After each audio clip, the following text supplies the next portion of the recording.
கிடைச்சிடுவான்னு நம்புறேன். அவ ரொம்ப நல்ல பொண்ணு என்று கவலையாக கூறினார். அவர் கூறிய தருணம் ஜனாதிபதியின் போன் ஒலித்தது. ஜனாதிபதியின் செயலாளரிடம் இருந்து அழைப்பு வந்திருந்தது.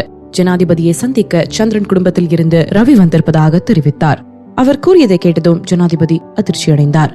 என்ன ரவியா என்றார். ஆமா, அவரை நீங்க பார்க்க முடியாதுன்னு சொல்லிட்டா நடக்கிறதே வேற என்ன சொல்றாரு. அவர் பேசினதுல இருந்தே தெரியுது செம்ம கோவத்துல இருக்காரு என்று செயலாளர் பதட்டத்துடன் தெரிவித்தார். ரவி வெளிப்படையாக ஜனாதிபதிக்கு எச்சரிக்கை விடுத்தான். அவன் நிச்சயமாக தைரியமானவன். அவனுடைய செல்வாக்கு காரணமாக செயலாளர் அவனை எதுவும் சொல்லவில்லை. வேறு யாராவது இருந்திருந்தால் காவலரை அழைத்து இருப்பார். ஜனாதிபதியும் அவருடைய சூழ்நிலையை புரிந்து கொண்டார். ரவியும் அவரை அச்சுறுத்த துணிந்தான் என்று. இருப்பினும் அவர் கோபப்படவில்லை. அதற்கு பதிலாக ரவிய உள்ள வர சொல்லுங்க என்று கூறினார். சரிங்க சார், வர சொல்றேன் என்றார். அது யாருங்க என்று அனுஷ்யா கேட்டார். சென்னையிலிருந்து வந்திருக்காங்க, சந்திரன் குடும்பத்தை சேர்ந்த ரவிச்சந்திரன் என்று கூறினார். அவர் கூறியதை கேட்டதும் அனுஷ்யா அதிர்ச்சி அடைந்தார். என்ன சொல்றீங்க? அவர் கண்ணு முழிச்சிட்டாரா? கண்டிப்பா அவந்திகாவுக்காக தான் இங்க வந்திருக்கணும் என்றார். அதற்கு அவர், நீ சொல்றதும் சரிதான், அவந்திகாவிற்காக தான் வந்திருக்காரு என்றார். ரவியை காவலர் உள்ளே அழைத்து வந்தார். அவன் வீல் சேரில் உட்கார்ந்திருந்தார். அவனை ஜனாதிபதி அறைக்கு அழைத்து வந்தனர். அவனுக்கு பின்னால் மேலும் 10 காவலர்கள் நின்று கொண்டிருந்தனர். அவன் ஏதாவது முட்டாள்தனமாக செய்யக்கூடும் என்று அவர்கள் பயந்தார்கள். அதனால் பாதுகாப்புக்காக அவர்கள் வந்தனர். ஆனால் ரவி அமைதியாகவும் ஒரு கர்வத்தோடும் இருந்தான். அவனை பார்த்த ஜனாதிபதியும் அவரது மனைவியும் பெருமூச்சு விட்டனர். இவனுக்கு ஜனாதிபதியின் வீட்டிற்குள் தாக்குதல் நடத்த கண்டிப்பாக தைரியமும் வீரியமும் இருக்கின்றது. ரவி அவர்களை அமைதியாக வரவேற்று, சாரி, உங்களை தொந்தரவு பண்றது என்னோட எண்ணம் இல்ல. ஆனா என்னோட வைஃப் இங்க உங்களுக்காக தான் வந்திருந்தா. அவளை இப்ப யாரோ கடத்திட்டு போயிருக்காங்க. நாங்க எங்களால முடிஞ்ச அளவுக்கு தேடிட்டு இருக்கோம். ஆனா அவ எங்க இருக்கானே தெரியல. எனக்கு ரொம்ப பயமா இருக்கு, அவளுக்கு ஏதா ஆயிடுமோன்னு என்று ரவி கவலையோடு கூறினான். அவனுடைய கவலையை புரிந்து கொண்டு ஜனாதிபதி, உன்னோட நிலைமை எனக்கு புரியுது. ஆனா நீ முன் அனுமதி இல்லாம வந்திருக்க கூடாது, அது தப்பு. உன்னோட தாத்தாவோட முகத்துக்காகத்தான் உன்னை மன்னிக்கிறேன். இனிமே இப்படி நடந்துக்காத என்றார். கவலைப்படாதீங்க, அவந்திகாவுக்கு எதுவும் ஆகாம இருக்கிற வரைக்கும் நான் ஒன்னும் செய்ய மாட்டேன் என்று ரவி கூறினார். அவன் கூறியதை கேட்டதும் ஜனாதிபதியும் அவரது மனைவியும் அதிர்ச்சி அடைந்தனர். வேறு வார்த்தைகளில் கூறுவதானால், அவந்திகாவுக்கு ஏதாவது நடந்தால் அவன் கண்டிப்பாக ஏதாவது தீங்கு செய்வேன் என்று கூறுகிறானா? ரவி, நீ யார் மிரட்டுறன்னு தெரியுதா? உனக்கு எவ்வளவு தைரியம் இருந்தா இந்த நாட்டோட ஜனாதிபதினா அதை மறந்துடாத என்று ஜனாதிபதி கோபமாக கூறினார். அவன் பயந்ததாக தெரியவில்லை. அவன் சிரித்தான். நான் என்ன செய்யறேன்னு எனக்கு நல்லா தெரியும். அதனால மிஸ்டர் ஜெயமோகன் சார், நீங்க சீக்கிரம் அவந்திகாவை கண்டுபிடிப்பீங்கன்னு நம்புறேன். எனக்கு ஒரே ஒரு ஆசை, அவளுக்கு எதுவும் ஆகாம பாதுகாப்பா இருக்கணும், அது மட்டும்தான் என்றான்.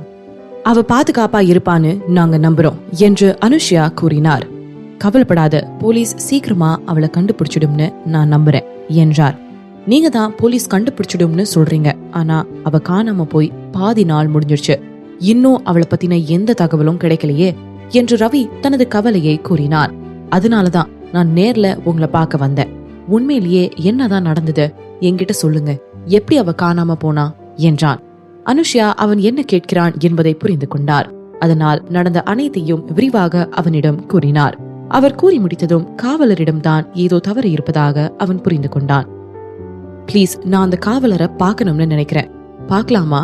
அவர்கிட்ட சில கேள்விகள் கேட்கணும் என்று அவன் கோபமாக கேட்டான். அவன் கூறியதை கேட்டதும் ஜனாதிபதியும் அவரது மனைவியும் ஒருவரை ஒருவர் பார்த்து கொண்டு திகைத்து போனார்கள். அவர்கள் அவன் கூறியதற்கு சம்மதம் தெரிவித்தனர். காவலர் விரைவில் அறைக்கு அழைத்து வரப்பட்டார். ஜனாதிபதியையும் அவரது மனைவியையும் பார்த்ததும் அவர் பதற்றமடைந்தார். ஆனால் விசாரணையை எதிர்கொள்ள அவர் தன்னை தானே திடப்படுத்திக் கொண்டார். பொய் சொல்வதை தவிர வேறு வழி இல்லை. ஏனெனில் உண்மை அவரை மரணத்திற்கு இட்டு செல்லும். வீல் சேரில் அமர்ந்திருந்த ரவி திடீரென்று கோபமான குரலில், அவந்திகாவை ஜனாதிபதி வீட்டில இருந்து நீதான வெளியில அழைச்சிட்டு போன என்று கேட்டான். காவலர் அவனுடைய கண்களை நேராக பார்த்தார். அவரை அறியாமலே கீழே குனிந்து கொண்டார். அவர் இதுவரையிலும் பார்த்திராத 2 கண்கள். அந்த கண்களில் கோபமும் திமிரும் நிறைந்து இருந்தது.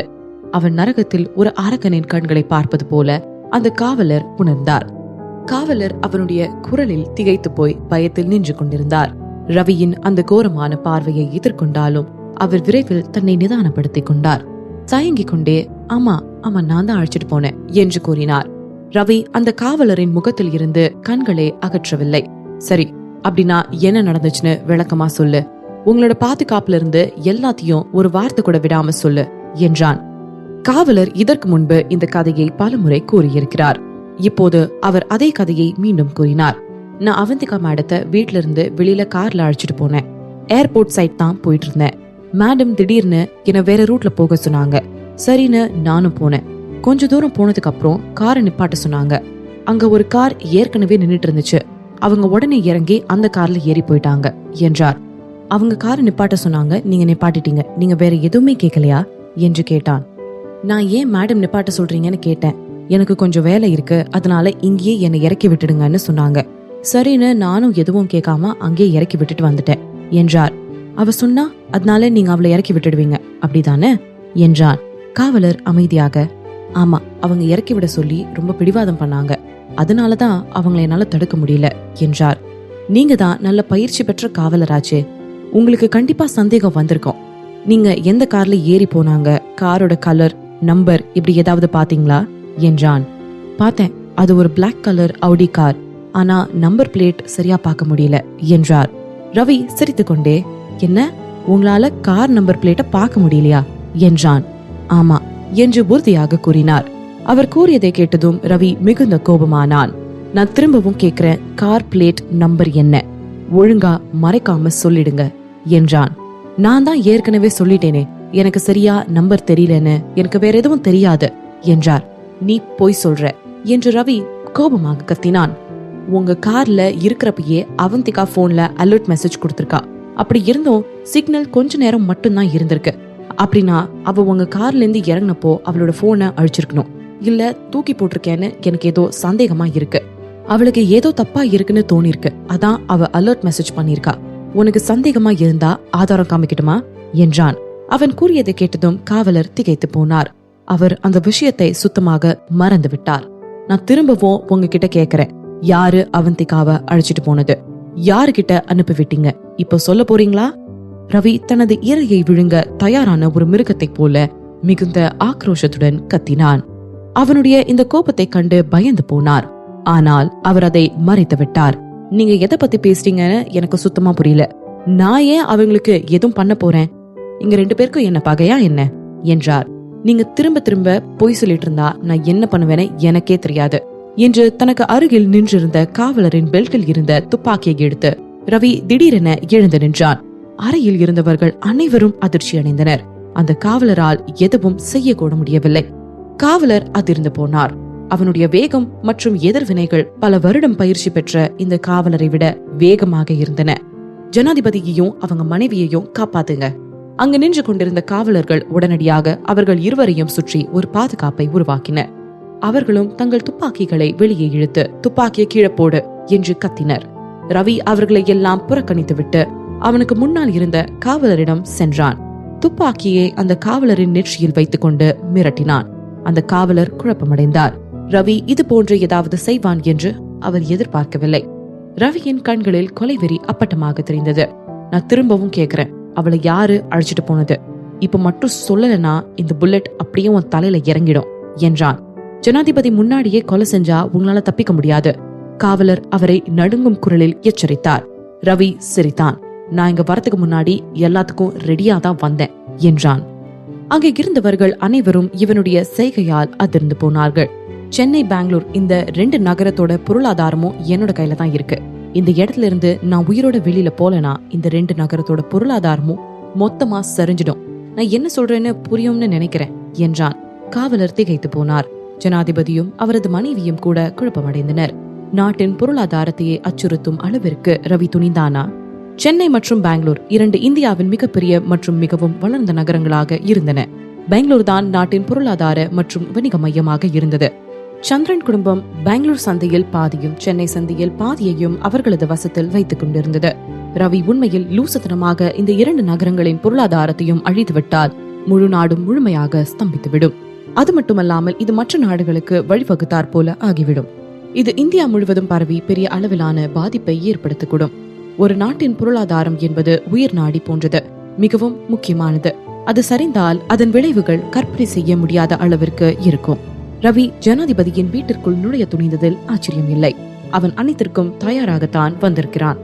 அதனால என்கிட்ட சொல்லு, நான் உன்னை கொலை செஞ்சாலும் இல்லனாலும் என்னால இங்கிருந்து வெளியே போக முடியாதுன்னு நினைக்கிறியா? அதுவும் இல்லாம நான் சாக தகுதியான ஆளைதான் கொல்ல போறேன், ஒன்னும் தியாகிய இல்ல என்று ரவி கோபத்துடன் அந்த காவலரை பார்த்தான். அவன் உண்மையில் கொன்று விடுவான், அவன் விளையாட்டிற்கு சொல்லவில்லை என்று அவருக்கு தோன்றியது. காவலர் ரவியை பற்றி நன்கு அறிந்திருந்தார். இதற்கு முன்பு யாரோ இவர்களிடம் சீண்டியவர்களை இரக்கம் இல்லாமல் கொலை செய்ததை பற்றி அவர் நன்கு அறிந்திருந்தார். அவர் உண்மையை கூறவில்லை என்றால் அவர் இறந்து விடுவார். இருப்பினும் அவர் உண்மையை ஒப்புக்கொள்ளவில்லை. முன்பு போலவே எனக்கு எதுவும் தெரியாது என்றே சொல்லிக் கொண்டிருந்தார். பல சாட்சிகளின் முன்னால் ரவி இத்தகைய கொடூரமான குற்றத்தை செய்ய துணிய மாட்டான் என்று அந்த காவலர் உறுதியாக கூறினார். உங்களுக்கு தைரியம் கிடையாது, என்னை இங்க கொல்ல மாட்டீங்க என்றார். அப்படியா என்று ரவி தனது பார்வையை கூர்மையாக்கி துப்பாக்கியை வேகமாக அழுத்தினான். துப்பாக்கியில் இருந்து குண்டு வெளிவந்த தருணம் காவலர் தரையில் கீழே குனிந்து விட்டார். அந்த குண்டு தரையில் பட்டு வேகமாக எதிரொலித்தது. அனைவரும் அதிர்ச்சி அடைந்தனர். ரவிக்கு பைத்தியம் பிடித்து விட்டதா? அவன் உண்மையில் சுட்டு விட்டான். நல்ல வேளையாக அந்த குண்டு யார் மீதும் படவில்லை. மரணத்தில் இருந்து தப்பி பிழைத்த காவலர் பயத்தில் நடுங்கிக் கொண்டிருந்தார். கடைசி நிமிடத்தில் அவர் கீழே குனியவில்லை என்றால் அவர் இறந்திருப்பார்.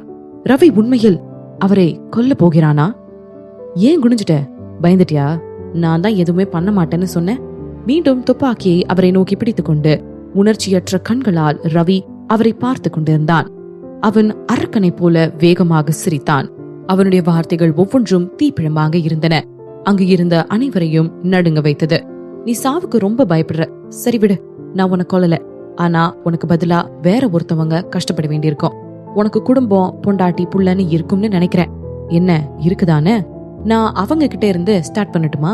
அவங்களோட வாழ்க்கைய மொத்தமா முடிச்சிடலாமா? உன்னோட அப்பா அம்மா தான் அவங்களோட பசங்க பொண்ணத்தை எல்லாம் வந்து பொறுக்க வேண்டி இருக்கும். ஏன்னா உன்னோட அக்கா தங்கச்சி இருக்காங்கல்ல, அவங்க கிட்ட இருந்து ஸ்டார்ட் பண்ணுவேன். கடைசியா உன்னை பெத்தவங்க கஷ்டப்படுறத பார்க்க நான் உன்னை உயிரோட வச்சிருப்பேன். அவங்க படுற ஒவ்வொரு கஷ்டத்துக்கும் நீ தான் காரணமா இருப்ப. அதனால நீ இன்னமும் உண்மைய சொல்ல முடியாதுன்னு சொன்னா உன்னை மட்டும் இல்ல, உன்னை சேர்ந்தவங்க எல்லாரையும் மொத்தமா. அவ்வளவுதான். இவன் சும்மாதான் சொல்றான், எதுவுமே செய்ய மாட்டான் அப்படின்னு மட்டும் நினைச்சிடாத. என்னோட அவந்திகாவுக்கு மட்டும் ஏதாவது ஆச்சு, அப்புறம் நான் சொன்னது எல்லாம் கண்டிப்பா நடக்கும் என்று மிரட்டினான். காவலர் அவன் கூறியதை எல்லாம் கேட்டு பயந்து போனார். இந்த ரவிச்சந்திரன் இப்படி நடந்து கொள்வார் என்று நினைத்து பார்க்கவில்லை. அவன் சுத்தமாக பொறுமை இழந்து விட்டான். நான் அவனிடம் உண்மையை சொல்லவில்லை என்றால் அவன் எனது குடும்பத்தையும் அழித்து விடுவான். மேலும் இது ஜனாதிபதியின் வீடு. ஜனாதிபதியின் முன் இதை செய்வதற்கான தைரியம் அவனுக்கு எங்கிருந்து வந்தது? ரவி நரகத்தில் இருந்து வந்த தூதுவனை போல கொடூரமாக இருந்தான். ஆனால் அவன் இறுதியாக ஒன்று கூறினான். அவந்திகாவிற்கு எதுவும் ஆகவில்லை என்றால் அவன் யாரையும் ஒன்றும் செய்ய மாட்டான். காவலருக்கும் மனசாட்சி என்ற ஒன்று இருந்தது. ஆனாலும் அவர் உள்ளுக்குள் பயத்தில் இருந்தார். அப்போதும் அவர் உண்மையை கூற தயங்கினார். ஆனால் ரவி அவரை தொடர்ந்து மிரட்டியதால் அவர் உண்மையை சொல்லிவிடலாம் என்று முடிவெடுத்தார். என்னை இப்பவே கொன்னுடுங்க, இந்த விஷயத்துக்கும் என்னோட குடும்பத்துக்கும் எந்த சம்பந்தமும் இல்ல, இது என்னோட தப்புதான். அவந்திகா மேடத்தோட இந்த நிலைமைக்கு நான் தான் காரணம். அவந்திகா மேடத்தோட அவங்க கொஞ்சம் தனியா பேசணும்னு அழைச்சிட்டு வான்னு சொன்னாங்க.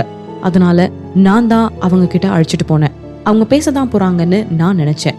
ஆனா அவங்க அவந்திகாவை கடத்த திட்டம் போட்டிருக்காங்க. எனக்கு அது தெரியாது. என்ன அவந்திகா மேடத்தை அழைச்சிட்டு வர சொல்லி கட்டாயப்படுத்தினது ஆத்மிகா மேடம் தான். கடத்திட்டு போனது அவங்க தான். நான் அப்படி இதை வெளியில சொல்லிட்டா என்ன கொன்னுடுவேன்னு மிரட்டினாங்க. நானும் கொஞ்சம் பயந்துட்டேன். இங்க அவங்கள தாண்டி எந்த விஷயமும் நடக்காது. சட்டத்தாலையும் அவங்கள ஒண்ணும் பண்ண முடியாது. அதான் நான் எவ்வளோ கேட்டும் சொல்லல. நான் தான் தப்பு பண்ணேன், எனக்கு தண்டனை கொடுங்க, என்னோட குடும்பத்தை விட்டுடுங்க என்று கண்ணீர் மல்க கூறினார். காவலரின் திடீர் வாக்கு மூலம் அனைவரையும் திடுக்கிட வைத்தது. அவர் கூறியதை கேட்டு அனுஷ்யா மேடம், நீ என்ன சொன்ன? ஆத்மிகா தான் அவந்திகாவை கடத்திட்டு போனதா என்று அதிர்ச்சியில் கேட்டார். ஜனாதிபதியும் அதிர்ச்சி அடைந்தார். காவலர் அவமானத்தில் தலையை கீழே குனிந்து கொண்டு தலையசைத்தார். அவர் ஆத்மிகா மற்றும் செந்தில்நாதன் குடும்பங்களின் விரோதத்தை சம்பாதித்தார் என்று அவருக்கு தெரியும். அவரது வாழ்க்கை முடிந்தது. ஆமா, அது ஆத்மிகா மேடம் தான் என்று ஆணித்தனமாக கூறினார். ரவி நிதானமாக சிரித்தான். ரவி அனுஷ்யாவை பார்த்து, மேடம், இப்ப எப்படி உண்மை வெளியில வந்துச்சு? அப்ப நீங்களே அவந்திகாவை பாதுகாப்பா அழைச்சிட்டு வந்துடுவீங்கன்னு நான் நம்புறேன் என்றான். அனுஷ்யாவிற்கு ஒன்றும் புரியவில்லை. ஆத்மிகா இது போன்று ஒரு செயலை செய்வாள் என்று அவள் ஒருபோதும் நினைக்கவில்லை. அவந்திகாவை உடனே போயிட்டு அழைச்சிட்டு வரேன். அவதான் குற்றவாளினா நான் அவளை காப்பாத்த மாட்டேன். அது யாரா இருந்தாலும் சரி, கண்டிப்பா தண்டனை கிடைக்கும் என்றார். நான் விரும்புற ஒரே விஷயம் அவந்திகா பாதுகாப்பா இருக்கணும், அவ்வளவுதான். மேடம், நானும் உங்க கூட வரேன் என்று வீல் சேரில் உட்கார்ந்து அவன் கையில் இருந்த துப்பாக்கியை தூக்கி எறிந்தான். காவலர்களில் ஒருவர் விரைவாக ஓடி சென்று தரையில் கிடந்த துப்பாக்கியை எடுத்தார். மற்றவர்கள் எல்லாம் அலர்ட்டாக தங்கள் துப்பாக்கிகளை ரவியை நோக்கி பிடித்துக் கொண்டிருந்தனர். இருப்பினும் ஜனாதிபதியிடம் இருந்து எந்த உத்தரவும் இல்லாததால் அவரை கைது செய்ய யாரும் முன்வரவில்லை. உண்மையில் அவர்கள் சுடக்கூடாது என்று ஜனாதிபதி சிக்னல் காட்டினார். மேலும் ரவியின் அச்சுறுத்தலை கேட்ட பின் அவர்கள் உண்மையில் எதுவும் செய்ய துணியவில்லை. அவன் இருந்தால் நாட்டின் பொருளாதாரத்திற்கு என்ன நடக்கும் என்று யாருக்கு தெரியும்? இந்தியா இதுவரை கண்டிராத இழப்பை ஏற்படுத்தக்கூடும். நீங்களும் அனுஷா கூட போங்க, போய் அவந்திகாவை பத்திரமா மீட்டுட்டு வாங்க என்று ஜனாதிபதி உத்தரவிட்டார். அவர்கள் பிறகு ரவியை கவனித்துக் கொள்ளலாம் என்று விட்டுவிட்டார்கள். ஜனாதிபதியின் வீட்டில் ரவி செய்த கொடுமைக்காக எப்படியாவது தண்டிக்கப்பட வேண்டியிருந்தது. ஆனால் பல காரணங்களுக்காக ரவிக்கு கடுமையான தண்டனை எதுவும் கிடைக்காது. ஏனெனில் இது இந்தியாவின் பல முக்கியமான நபர்களில் அவனும் ஒருவர். அனுஷா மேடமும் அவரது ஆட்களும் ஆத்மிகாவின் வீட்டிற்கு விரைவாக வந்தனர். அவருடைய திடீர் வருகை அனைவரையும் அதிர்ச்சிக்குள்ளாக்கியது. அக்கா, நீங்க எப்ப வந்தீங்க என்று ஆத்மிகாவின் அம்மா அனுபமா அவரை பார்த்ததும் ஆச்சரியத்துடன் கேட்டார். அனுஷா மேடம் அனுபமாவை விட குறைந்தது 10 வயது பெரியவர். எனவே அனுபமாவிற்கு 30 வயதிற்கும் அதிகமாக இருக்கும். இருப்பினும் இருவரும் உடன்பிறப்பு போலவே இருந்தனர். அனுஷா மேடம் அன்பு, கருணை என அனைவரின் மீதும் மிகவும் பாசமாகவும் மரியாதையாகவும் நடந்து கொள்வார். அனுஷாவிற்கு அனுபமாவை ரொம்பவும் பிடிக்கும். அவர் எதுவும் பேசவில்லை, நேரடியாக விஷயத்திற்கு வந்தார். ஆத்மிகா எங்க என்று கோபமான குரலில் கேட்டார்.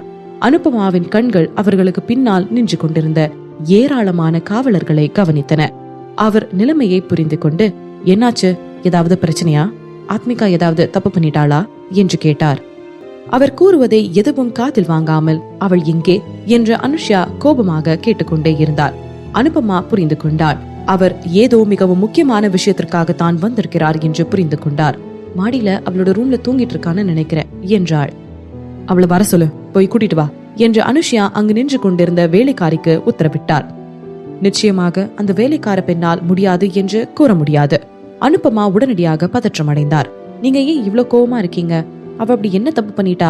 அவ இன்னும் சின்ன பொண்ணுதான்னு உங்களுக்கே தெரியும். அவ வயசு அப்படி, ஏதாவது தெரியாம தப்பு பண்ணிருப்பா. அதனால அவகிட்ட இவ்வளவு கடுமையா நடந்துக்காதீங்க என்றார். அனுஷா மிகுந்த வேதனையுடன், நான் இப்போ அவகிட்ட கோபமா நடந்துக்கலனா அவளோட லைஃப் வீணா போயிடும்.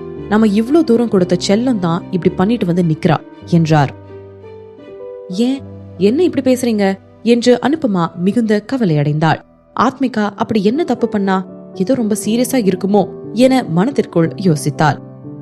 அத்தை, ஆச்சரியமா இருக்கு, நீங்க எப்ப வந்தீங்க என்று படிக்கட்டுகளில் இருந்து துள்ளி குதித்து இறங்கினாள். அவளுடைய பார்வை வீல் சேரில் அமர்ந்திருந்த ரவியை நோக்கி சென்றது. இருப்பினும் அந்த கோபமான கண்களை பார்த்தபோது அவள் உள்ளுக்குள் ஏதோ நடுக்கம் ஏற்பட்டது. அது ரவிச்சந்திரன் போல இருக்கின்றதே, நான் அவனை டிவியில் பார்த்திருக்கிறேன். அவள் அவனை அடையாளம் கண்டு கொண்ட பிறகு அவள் மனதினுள் கெட்ட உணர்வு அதிகமானது. அவந்திகாவை கடத்தியது தெரிந்திருக்குமோ? அனுஷா அவளை பார்த்து கோபமாக, நான் உன்கிட்ட ஒண்ணு கேட்கணும். நீ அவந்திகாவை எங்க அழைச்சிட்டு போன? சீக்கிரம் அவ எங்க இருக்கான்னு எங்க கிட்ட சொல்லு என்றார். அவளுக்கு எல்லாம் புரிந்துவிட்டது. அவந்திகாவை அவள்தான் கடத்தியது என்று அனைவருக்கும் தெரிந்துவிட்டது. அதை கேட்டதும் கொஞ்சம் தடுமாறினாள். பிறகு தைரியத்தை வரவழைத்துக் கொண்டு அப்பாவை போல முகத்தை வைத்துக் கொண்டு, அத்தை, நீங்க என்ன சொல்றீங்க? எனக்கு ஒன்னும் புரியலையே. அவந்திகா காணாம போனதுக்கும் எனக்கும் என்ன சம்பந்தம்? நான் ஒண்ணும் பண்ணல என்று அலட்சியமாக கூறினாள். நீ அதையே ஒத்துக்க மாட்ற? நீ மிரட்டி வச்சிருந்த காவலர் எல்லாத்தையும் ஒத்துக்கிட்டாரு. நீதான் அவந்திகாவை கடத்திருக்க. நீ இவ்ளோ முட்டாளா இருப்பேன்னு நான் நினைச்சு கூட பாக்கல என்றார். கடத்திட்டாளா? அனுபமா அதிர்ந்து போனாள். ஒரு பெண் காணாமல் போயிருப்பது இவளும் அறிந்திருந்தாள். அவள் சந்திரன் குடும்பத்துடன் தொடர்புடையவள். பெங்களூர் முழுவதும் அவளை தேடுகிறது. குற்றவாளி தனது சொந்த மகளாக இருப்பாள் என்று அவள் எதிர்பார்க்கவில்லை. சூழ்நிலையின் தீவிரத்தை புரிந்து கொண்ட பிறகு அவள் உடனடியாக ஆத்மிகாவிடம், ஆத்மிகா, அம்மா கிட்ட உண்மைய சொல்லு, நீதான் அவளை கடத்தினியா என்று கேட்டார். ஐயோ அம்மா, அவங்கதான் சொல்றாங்கன்னா நீயும் ஏமா இப்படி என்ன சந்தேகப்படுற? அத நான் இல்ல அம்மா. ஆத்மிகா உண்மையிலேயே அவள் செய்யவில்லை என்பதை போல கோபமாக கூறினாள். நான் ஏன் அவளை கடத்தணும்? இது உண்மையிலேயே நான் இல்ல அம்மா. அத்த, நீங்களும் என்ன நம்பணும் என்றாள். அனுபமா லேசாக சிரித்துக் கொண்டே, ஆத்மிகா தான் சொல்றால, அவளுக்கும் இதுக்கும் எந்த சம்பந்தமும் இல்ல, அதனால அவ நிரபராதின்னு நான் நம்புறேன். ஏதோ தப்பா நினைச்சிட்டு வந்துட்டீங்க என்றார். தப்பா புரிஞ்சுக்கிட்டனா? அந்த காவலர் ஏன் அவ மேல பழிய போடணும்? என்று அனுஷ்யா ஆத்மிகாவை நம்பவில்லை. ஆத்மிகா, நாங்க தான் உன்னை திருத்தணும், சீக்கிரம் எங்க கிட்ட சொல்லு. அவந்திகா எங்க? நீ இப்ப அவளை விட்டுட்டா இந்த சூழ்நிலை இன்னும் பெருசாகாம இருக்கும். அவளுக்கு ஏதாவது ஆச்சுன்னா அது உனக்கு தான் ரொம்ப பிரச்சனையாகும் என்றார். ஆத்மிகா கோபமாக, ஆனா உண்மையிலேயே நான் எதுவுமே பண்ணல, என்னை ஏன் நம்ப மாட்டீங்க என்றாள். இது போல நேரத்திலயும் உன்னோட தப்ப ஒத்துக்க மாட்டல என்றார். ஆத்மிகா தனது தவறை ஒப்புக்கொள்ள மாட்டாள். அவள் தவறு செய்ததாக ஒப்புக்கொள்வதற்கு முன்பு அவள் இறந்து விடுவாள். அத்த, அந்த போலீஸ் கார்டு வேணும்னே என் மேல பழிய போடுறாரு. அவந்திகாவை அவர் வேற யாரு கூடயாவது சேர்ந்துக்கிட்டு கடத்திருக்கணும், என் மேல பழிய போடுறாரு. இருந்தாலும் நான் உண்மையிலேயே அப்படி எதுவும் பண்ணல, நான் நிரபராதி. அத்த, நான் என்ன பண்ணா என்ன நம்புவீங்க சொல்லுங்க என்றாள். அனுஷ்யா முழு ஏமாற்றத்துடன் தலையை ஆட்டினார். நீ இன்னமும் சின்ன குழந்தைதான்னு நான் நினைச்சிட்டு இருந்தேன். ஆனா இவ்ளோ பெரிய தப்பு பண்ண உனக்கு தைரியம் இருக்கும்னு நான் நினைக்கல. அதுவும் செஞ்ச தப்ப ஒத்துக்க வேற மாட்ற. ஆத்மிகா, நீ ஒத்துக்கிட்டு தான் ஆகணும். உனக்கு எதிரா ஆதாரம் ஸ்ட்ராங்கா இருக்கு என்றார். ஆத்மிகா கவலைப்பட தொடங்கினாள். அவளுடைய அத்தை அவளிடம் இவ்வளவு கோபமாக பேசியது இதுவே முதல் முறை. எல்லோரும் அவள் மீது அன்பாக மட்டுமே இருப்பார்கள் என்று அவள் நினைத்தாள். ஏனென்றால் அது அவளுடைய பிறப்பு. அப்படி இருப்பினும் அவந்திகாவால் அவளுடைய அத்தை அவள் மீது கோபமாக இருக்கிறார். அவளுடைய கோபத்தை அடக்க முடியாமல் அவள் கோபமாக முணுமுணுத்தாள். அத்தை, என் மேல என்ன இவ்வளவு கோபப்படுறீங்க? நான் அவளை கடத்திட்டு போறேன்னா அவளை மாதிரி ஒரு மோசமான பொண்ணுக்காக, அதுவும் சாதாரண பொண்ணுக்காக நீங்க என்ன அவளை ஏன் கூட எல்லாம் கம்பேர் பண்ணாதீங்க. நான் அவளை கொன்னாலும் அவ அதற்கு தகுதியானவதான் என்றாள். அவள் கூறியதை கேட்டதும் அனுஷ்யா கோபத்தில் அவள் கண்ணத்தில் வேகமாக அறைந்தார். ஆத்மிகா மற்றும் அனுபமா இருவரும் திகைத்து போனார்கள். அக்கா, நீங்க என்ன பண்றீங்க? எதுக்கு அவளை அடிச்சீங்க என்று அனுபமா தன் மகளின் முன் தடுத்து நின்றார். கோபமாக, ஆத்மிகா தான் அவ பண்ணலன்னு சொன்னால, நீங்க ஏன் அவளை நம்ப மாட்டீங்க? அவ உனக்கும் செல்லமான பொண்ணு தானே, நீ எப்படி அவளை அடிக்கலாம் என்றார். ஆத்மிகா கண்களில் இருந்து கண்ணீர் வந்தது. அவள் பிறந்ததில் இருந்து யாரும் இதுவரை அவளை அடித்ததில்லை. அவளை யாரும் எதிர்த்து பேசியது கூட கிடையாது. எல்லோரும் அவளுடைய அன்பை வெல்ல ஒருவருக்கு ஒருவர் சண்டையிட்டுக் கொண்டிருந்தார்கள். ஆனால் இன்று அத்தை அவளை அறிந்தாள். அந்த நேரத்தில் ஆத்மிகா தனது உலகம் நொறுங்குவதைப் போல உணர்ந்தாள். அனுஷ்யா அவளை பார்த்து வருத்தத்துடன் கூறினார், நாம இவ்ளோ செல்லம் கொடுத்துதான் இந்த அளவுக்கு கெடுத்து வச்சிருக்கோம். அவர் ரொம்பவும் திமிர் பிடிச்சவளாவும் ரொம்ப தப்பாவும் நடந்துக்கிறா. யாரும் அவளோட தப்ப அவளுக்கு புரிய வைக்கல. அவ என்ன பண்ணாலும் சரிதான்னு விட்டுடுறோம். அதோட விளைவுதான் இந்த அளவுல கொண்டு வந்து விட்டுருக்கு. செக்யூரிட்டி, அவளோட திங்ஸ் எல்லாம் எடுங்க. அவளோட போன், லேப்டாப் எதையும் விடாதீங்க, எல்லாத்தையும் எடுங்க என்றார். சரி மேடம் என்று செக்யூரிட்டி எல்லாரும் அவளுடைய பொருட்களை எடுக்க சென்றனர். அக்கா, என்ன இப்படி பண்றீங்க? இதெல்லாம் தப்பு என்றாள். நில்லுங்க, என் திங்ஸ் எதையும் தொடாதீங்க. உங்க யாருக்கும் அதுக்கு உரிமை கிடையாது. நான் ஆதித் நாராயண் குடும்பத்தோட முதல் வாரிசு. என்னோட திங்ஸை எடுக்கிறவங்க எல்லாரையும் நான் சும்மா விட மாட்டேன். கண்டிப்பா அதுக்கு தண்டனை கொடுப்பேன் என்று ஆத்மிகா கடுமையாக எச்சரித்தாள். ஆனால் அது பயனற்றது. பிற நாட்களில் எல்லாம் அவளை எதிர்க்க துணிய மாட்டார்கள். ஆனால் இன்று அனுஷ்யா மேடம் அவர்களுடன் இருப்பதால் அவர்கள் எதற்கும் பயப்படவில்லை. ஆத்மிகா சொல்லக்கூடிய ஒவ்வொரு விஷயத்தையும் ஏற்றுக்கொள்வதற்கும் அவளை பார்த்து பயப்படுவதற்குமான ஒரே காரணம் அவளுடைய செல்வாக்கு அல்ல, அவளுடைய ஃபேமிலி பேக்ரவுண்ட் என்பதை புரிந்து கொள்ள அவள் மறந்துவிட்டாள். அவளுக்கு பின்னால் இருப்பவர்கள் இனி அவள் பக்கத்தில் இல்லை என்றால் அவளும் ஒன்றுமில்லை. அனுஷ்யாவின் உத்தரவை எதிர்க்க ஆதித் நாராயண் குடும்பம் துணியவில்லை. முன்பே தூங்க சென்ற ஆதித் நாராயணன் மற்றும் ஆவுடை நாயகியும் கூட வெளியில் கேட்கக்கூடிய சத்தத்தை கேட்டு வெளியே வந்தார்கள். அவர்கள் உடனடியாக குழப்பத்தை தடுக்க முயன்றனர். ஆனால் அது பலனளிக்கவில்லை. ஆத்மிகாவின் தவறு பற்றி அவர்கள் அறிந்தபோது அவர்களும் மிகுந்த அதிர்ச்சி அடைந்தனர். ஆத்மிகா, சீக்கிரம் எங்க கிட்ட சொல்லு, அந்த பொண்ணு எங்க? கவலைப்பட வேண்டாம், அவ இன்னும் பாதுகாப்பாக இருந்தா தாத்தா உன்னை யாரும் எதுவும் பண்ணாம காப்பாத்துவேன் என்று ஆதித் நாராயணன் அவசரமாக ஆத்மிகாவிடம் கூறினார். இது போன்ற ஒரு நேரத்தில் கூட அவர் தனது பேத்தியை இன்னும் ஆழமாக பாதுகாத்து வந்தார். அவரது பார்வையில் இது ஒன்றும் தீவிரமாக இல்லை. அதை எளிதில் தீர்த்து கொள்ளலாம் என்று நினைத்தார். சலசலப்பில் மறந்து போன ரவி திடீரென்று சிரித்தார். அவளை பிடிங்க, இந்த பொண்ணை யாராலையும் காப்பாத்த முடியாது. அவந்திகாவை கடத்தினதுக்காக அவ கண்டிப்பா தண்டனை அனுபவிச்சுதான் ஆகணும் என்றான். ரவி அவளை விடுவதாக தெரியவில்லை. ஆதித் நாராயணன் மற்றும் ஆவுடை நாயகி ஆகியோரின் அன்பான வார்த்தையாலும் பயம் அதிகமாகி வருவதாலும் ஆத்மிகா இறுதியாக உண்மையை கூறினாள். நான் அவளை எதுவும் பண்ணல. நான் அவளோட திமிருக்கு நல்ல ஒரு பாடம் கத்து கொடுக்கலாம்னு நினைச்சேன். அதனால அவளை ஒரு இடத்துல அடைச்சு வச்சிருக்கேன். ஆனா நான் அவளை எதுவும் பண்ணல என்றாள். அவ எங்க இருக்கா என்று அனுஷ்யா கேட்டார். ஊருக்கு ஒதுக்குப்புறமாக இருக்கின்ற கிராமத்து வீட்டின் அடித்தளத்தில் அவந்திகா அடைத்து வைக்கப்பட்டிருக்கிறாள். அவர்களுக்கு அவள் இருக்கக்கூடிய இடம் தெரிந்ததும் ரவியும் மற்றவர்களும் உடனே அந்த இடத்திற்கு விரைந்தனர். அந்த இடத்தை பார்த்தபோது ரவிக்கு கோபம் அதிகமானது. அவள் கூறிய அந்த அடித்தளத்தின் கதவு அருகே புதிதாக கட்டப்பட்ட சுவர் ஒன்று இருந்தது. சிமெண்ட் இன்னும் ஈரமாக இருந்தது. அதை வைத்து பார்த்தால் அந்த சுவரை இப்போதுதான் கட்டியிருப்பது போல தெரிகிறது. அந்த ஆத்மிகா கூறியது இதுதானா? அவள் அடைத்து வைத்திருப்பதாக கூறினாள். அதுவும் அவள் சுவரில் வைத்து அடைத்து. இவள் இப்படி செய்திருப்பதை பார்த்தாள். அவளை சுற்றி சுவர் எழுப்பி அதில் அவளை வைத்து புதைப்பதே அவள் நோக்கமாக இருந்தது என்பது தெளிவாக தெரிந்தது. அதை உடைங்க, வேகமா அதை உடைங்க என்று கட்டளையிட்டபடி ரவியின் விரல்களும் குரலும் நடுங்கின. அவந்திகாவிற்கு ஏற்கனவே ஏதோ ஒரு பயங்கரமான சம்பவம் நடந்ததாக பயந்தான் மற்றும் உடைந்த சுவர் எதை வெளிப்படுத்தும் என்பதை நினைத்தும் பயத்தில் இருந்தான். இந்த எண்ணம் ரவியின் மூச்சு காற்றை விரைவுபடுத்தியது மற்றும் அவனுடைய கண்களில் கோபத்தீ கொழுந்துவிட்டு எரிந்து கொண்டிருந்தது. அவந்திகாவிற்கு உண்மையில் ஏதேனும் நடந்தால் இதற்கு காரணமான அனைவரையும் கொன்று விடுவான். அனைவரின் மரணமும் இவன் கையால் தான் நிகழும். உலகை விழுங்கும் அளவுக்கு அதிக கோபத்துடன் ரவியின் இதயம் எரிந்து கொண்டிருந்தது. அவனுக்கு அருகில் நின்று கொண்டிருந்த அனுஷ்யா கவலைப்படத் தொடங்கினார். ரவி கோபமாக இருப்பதை அவரால் உணர முடிந்தது. அதனால் அவந்திகாவிற்கு உண்மையில் ஏதோ நடந்ததாக கவலைப்படத் தொடங்கினார். ஆத்மிகா இவ்வளவு மோசமான ஒன்றை செய்வாள் என்று கொஞ்சம் கூட எதிர்பார்க்கவில்லை. அனுஷ்யா உண்மையில் அவந்திகாவிற்கு எதுவும் ஆயிருக்க கூடாது, நன்றாகத்தான் இருப்பாள் என்று நம்பினார். அப்படி இல்லை என்றால் ஆத்மிகா அதற்கான தண்டனையை கண்டிப்பாக பெற வேண்டியிருக்கும்.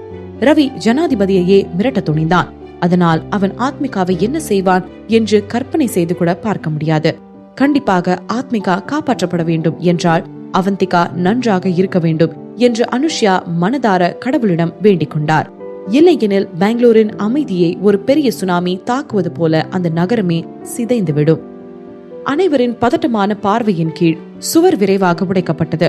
அந்த சுவரை தாண்டி ஒரு படி கீழ் சென்றது. அதை பார்த்த ரவி திடீர் என்று வீல் சேரில் இருந்து எழுந்து நின்றான்.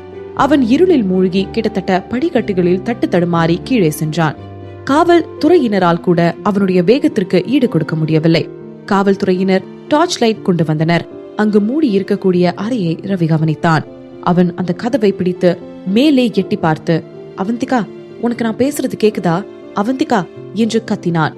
பாதி மயக்கத்தில் சுவரில் சாய்ந்து உட்கார்ந்திருந்த அவந்திகா திடீரென்று அவனுடைய குரலை கேட்டு அதிர்ச்சி அடைந்தாள்.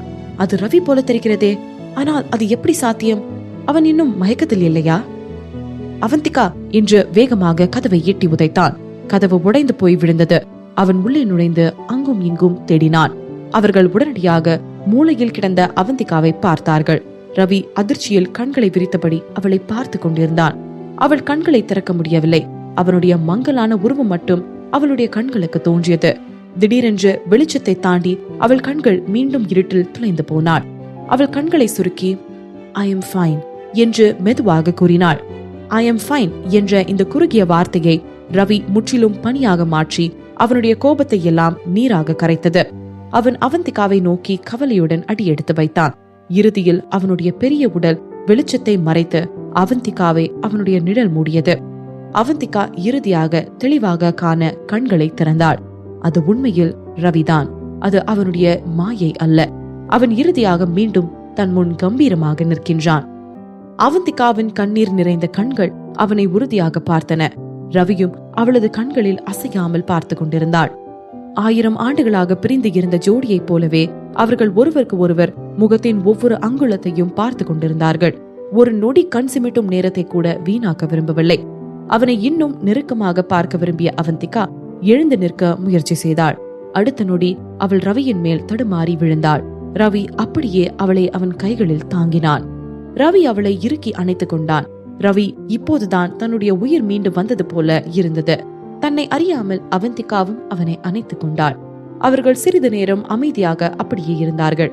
அவர்கள் இருவரும் ஒருவருக்கு ஒருவர் பேசிக்கொள்ளவில்லை என்றாலும் அவர்கள் நிம்மதியடைந்தனர். இறுதியாக அவர்கள் இருவரின் இதயமும் அமைதியாக தொடங்கின. கார் வெடித்ததில் இருந்து அவந்திகாவின் இதயத்தில் ஏதோ ஒரு கவலை அவளது மனதில் ஒட்டி கொண்டு இருந்தது. எதிர்பாராத ஒன்று அவனுக்கு நேரிடும் என்று அவள் பயந்தாள். அவந்திகாவின் நிலைமையை பற்றி அறிந்ததும் அவனுக்கும் அப்படியே இருந்தது. இறுதியாக ஒருவருக்கு ஒருவர் பாதுகாப்பாக இருப்பதை உறுதி செய்த பிறகு ஒரு நிம்மதி பெருமூச்சு விட்டனர். அவள் ரவியை பார்த்து லேசாக சிரித்தாள். ரவி, நீ எப்போ கண் முழிச்ச என்று கேட்டாள். அதற்கு அவன், இன்னைக்கு தாண்டி என்று கூறினான். அவன் கூறியதை கேட்டு அதிர்ச்சி அடைந்தாள். அவன் இன்றுதான் கண் விழித்திருக்கிறான். அவன் எழுந்தவுடன் செய்த முதல் வேலை அவளை காப்பாற்ற வந்ததுதான். ஏன் அவன் இப்படி ஒரு முடிவை எடுத்தான்?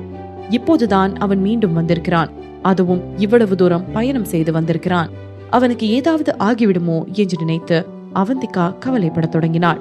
அவள் விரைவாக அவனிடம் இருந்து விலகி, நான் நல்லாதான் இருக்கேன், முதல்ல இங்கிருந்து வெளியே போவோம் வா என்றாள். சரிடி, வா போலாம் என்று ரவி அவள் கையை இறுக்கமாக பிடித்து வெளியே அழைத்து சென்றான். அடித்தளம் உண்மையில் பேசுவதற்கு பொருத்தமான இடம் அல்ல.